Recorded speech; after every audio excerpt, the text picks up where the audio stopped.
Hello everyone, my name is Indi. I'm from Rio de Janeiro, Brazil, and I'm here to tell you all about the volunteer selection process for Qatar 2022 FIFA World Cup.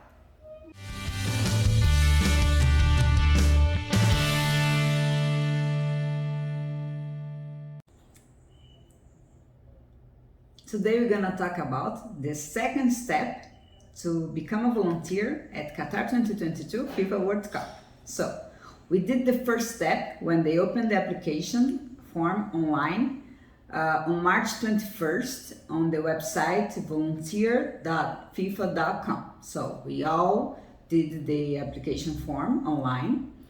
We filled it up. We received the email with our confirmation that we completed our application form, and now is take on the trials. What is take on the trials? So I went to the volunteer page, okay, in volunteer.fifa.com, and I went to general help guide, and I read everything very carefully, and I found out something about the second step, that's take on the trials. So they say over here, it's very good help guide, okay guys, so I suggest you to read, but I'm gonna give you some explanation according to my experience and to my friends that I talk about and what we figured out about that. So this is just my opinion, so I'm gonna give my opinion about the second step, okay? So they talk about the journey here. Let me see. The World Cup. The journey consists of an application form, okay, we did that, a gamified assessment. So I went online, I went to Google and I put what is gamified assessment, and they talk about games, okay? And then later on here in this help guide, they explain this a little bit more. So they say your journey to Qatar 2022, application form, take on the trials. And they explain what is this, completing the take on the trials, an online gamified assessment that will present the different scenarios a volunteer may encounter. So what happened is, I think it's gonna be like they're gonna send you a link to get online quiz. I believe it's gonna be an objective quiz, like let's say when I applied to be a volunteer at Invictus game, there was an interview, okay, but they present me some situations. For example, if you meet Prince Harry, he was actually around the volunteers and around the athletes. What would you do? So are you gonna, he didn't present me the situation. He just asked me, what would you do? And then, what your feeling is like, grab the guy and take a selfie with him. That's how we feel, really. I met him. So it's just so magic that you really feel like, oh, come on, I wanna, a memory of this moment. But you can't do that. They advise a lot, the volunteers, not to take pictures with the players, especially if they're in a moment that they are focused on the games or focused on their training. So we can't do that. So they advise a lot about that, okay guys? So if they give you four answers, you need to go with the common sense. So for example, if they present this, if you see Cristiano Ronaldo, what would you do? Like the first question is, I'm gonna ask you to take a selfie with him. The second is, I'm gonna help the team to prevent spectators to come close to him because whatever, he's focused with the game, with the training, okay? Or maybe it's a situation that he's actually coming to the crowd because he won the game, so it's fine that he goes to the games, but it's still, you are working, so it's not like you can drop your job, your role, and go and take selfies. You're working, you have to remember that. So unfortunately, we always advise not to take pictures when we are working. Of course we want to take pictures, these are our memories, that's why we are there, but we need to have common sense, so we have to be discreet, and we need to have common sense, okay? And so they're gonna probably have some answers and to pick one, because I don't believe they will have time for people to be subjective about. So like I did, was an interview. So I said I would be discreet about it. I would preserve his privacy. That was my answer. But it was an interview, okay? So another situation, like, for example, let's see you working in hospitality service and you see a crowd that get very confused, you know, very confusion. So what would you do about it? You know, maybe somebody was feeling not well and fall on the floor, and then everybody gets together to try to help. So maybe this time you have to go to a medical team to find a medical team to help, or maybe it's a confusion like a fight or something, then you have to go to the security team. So it depends what it is. You have to identify what it is, and try to help the situation, okay? So also information. So every time I get to a venue, I always try to find out where are these stuff. Like, first thing, where is the bathroom? Okay, where is the bathroom? Where is the emergency exit? Okay, you're gonna have training about that. Usually we have a visit of the venue. That's the training, one of the training that everybody has. Okay, so they're gonna do this training, how to exit in case of some emergence, Jesus Christ.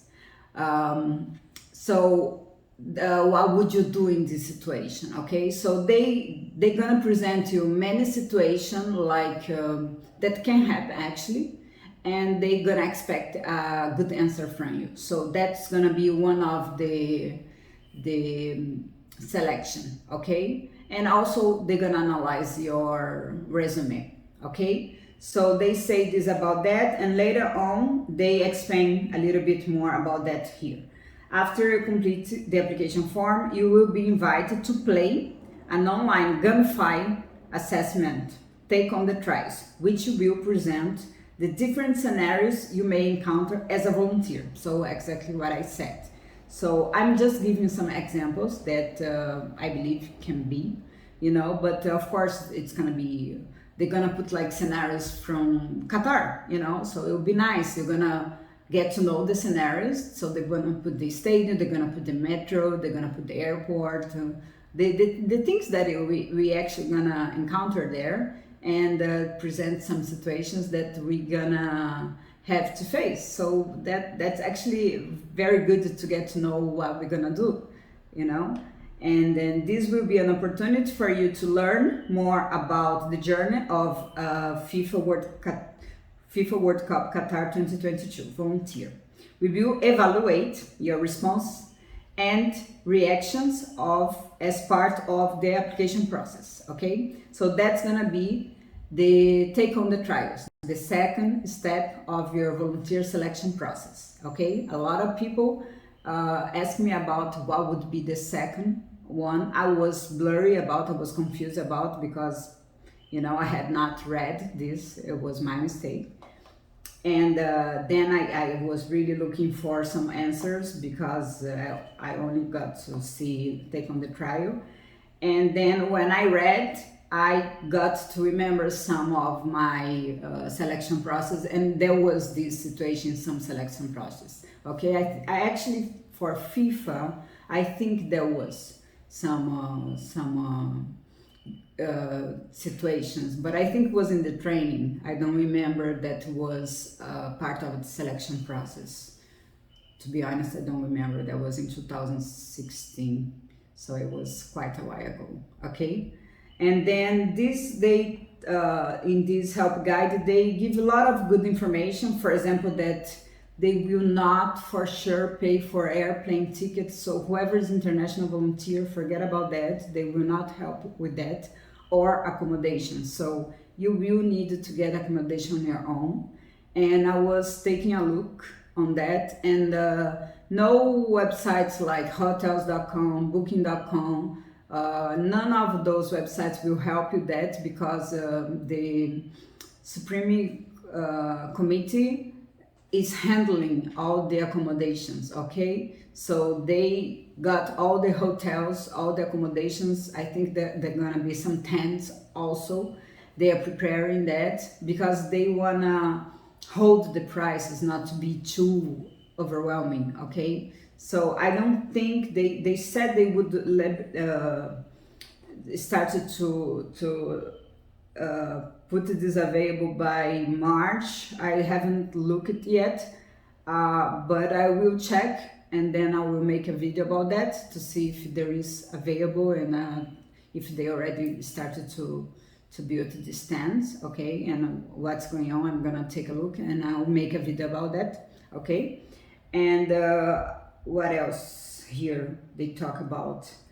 They say you don't need experience mostly for volunteers. I think this is really a true information for local volunteers because they want to have as many as possible and select from a quantity. For international, I think they want some kind of experience. It doesn't mean you need to have volunteered before, but you need to have some kind of experience, at least on the role that you're applying for. Why I tell you that? Because they want you to know why you're going there, okay? They don't, they don't imagine you're gonna have all expenses. For me, it's an investment because it's really magic. It's really a one-time, one-life opportunity. And you don't get nothing back from there. So they want to know why you're going there, okay? So many roles, you're not gonna have, they say this over here too, that many roles, you're not gonna be on the stage, so you're not gonna see the game. So a lot of people get frustrated about that, okay? And in the Rio 2016, my first event, I didn't see one stage, one game, nothing. I was at the airport and it still was one of the best experiences of my life. It was how I started this passion, how I started everything. And it was worth it, okay? So, but it was my city. I don't know if I was international, I would be upset. I probably not because I love too much. But still, they wanted to, when somebody make this kind of investment, I don't think it's gonna be cheap because a trip to Qatar is not a cheap trip, especially if you're gonna pay for accommodation. They wanted to know that you're gonna be happy with your experience. So if you have volunteered before, you already know what to expect. And if you, for example, you are a doctor and you're gonna be in a medical team, you're gonna have some different experience in your life, so you're not gonna be frustrated, So if you are, I don't know, in hospitality and you're applying to be in hospitality, you're gonna have some experience in your area that you can put in your resume. So you're not gonna be frustrated about it if you're not in the stage, if you're in a hotel and you host some parties with the teams, some meetings, So I think for international, they will expect you to be some kind of experience, okay? That's my opinion. So what else they say here that's very interesting? They say here, the majority of volunteer roles will be located away from the pitch, so it will be not possible to watch the match during your shifts. Furthermore, as a volunteer, your focus is to support the delivery of the tournament. So they very clear about that, so people don't get frustrated that they are investing that much money if they're international. So they probably gonna talk better about that on the interview according to the role that you apply, okay? So there are a lot of more information here that's good to know. So I will leave this link on the description. I suggest everybody to read carefully. If you have any doubts what is written over here, just write in the comments and I will answer to you. I think my next video is gonna be about the accommodation. I will look into the information and I will bring it to you. Okay, I've been in Qatar before, and I've been to hotels there, so I can talk a little bit how is accommodation there, how is the local, I've been there. So I'll talk about that too, but I think it's gonna be completely different. So I don't think bringing my experience on that will make too much difference, because it's gonna be really a completely different this time. Okay, so that's it for today, and I see you next video. Okay, bye bye.